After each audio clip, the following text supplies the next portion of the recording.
As the author of the book, How to Change Minds, my publisher asked me if I could create a podcast discussing how to help change minds in a political discussion. Everyone to back away from a dare, despite the rather intense political environment.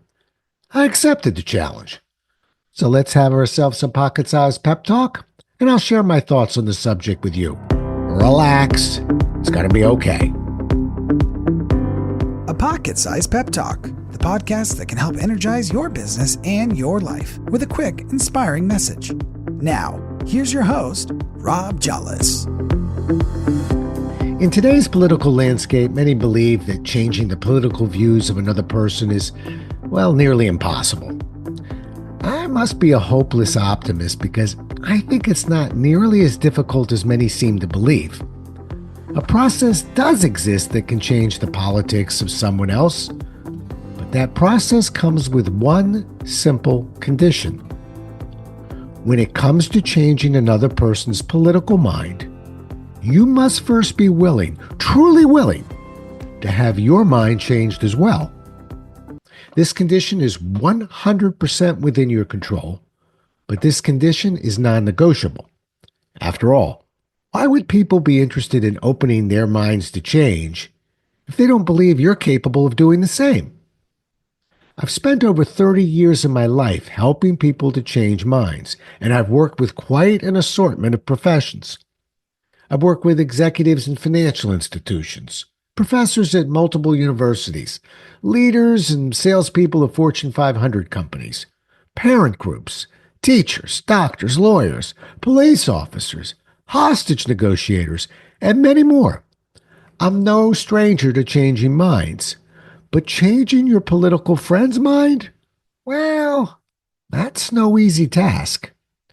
But here are 4 of the most important things you'll need to do to change your friend's mind on political matters. 1. Ask questions. It sounds simple and certainly logical, but asking questions is far from instinctive. The real irony here is that although it feels like we're controlling the conversation when we're speaking, it's the person who's asking the questions who's really controlling things. It's a conversation, not an interrogation, so keep your questions open, and you'll assume control of the conversation. 2. Listen to understand, not to counter. Questions are of no value if you don't listen to the answers. Frequently, what gets in the way of our listening is the temptation to drift and begin to form a counter-argument. Not only do you risk missing key information, you also risk damaging your own credibility. You're not fooling anyone when you twist and turn and contort your face just waiting to fire back a response.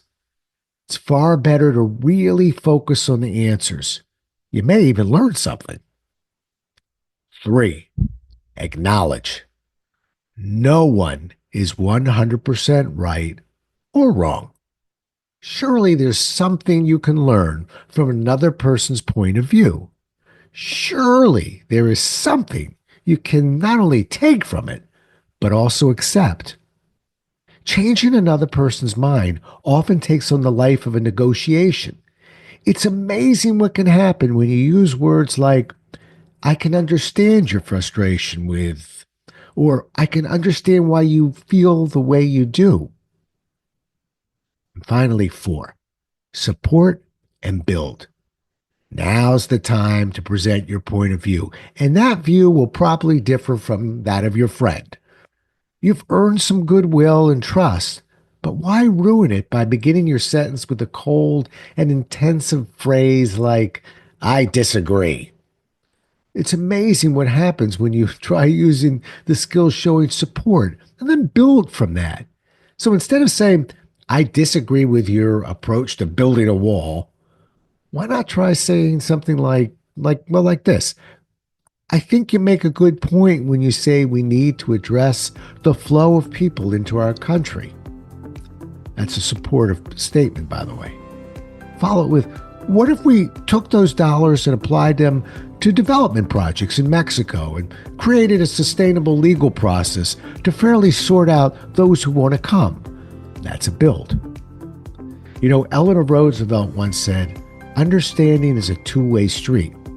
We must be willing to tolerate, if not embrace, another person's point of view as a condition to put forth an opinion of our own. You see, the rest is easy.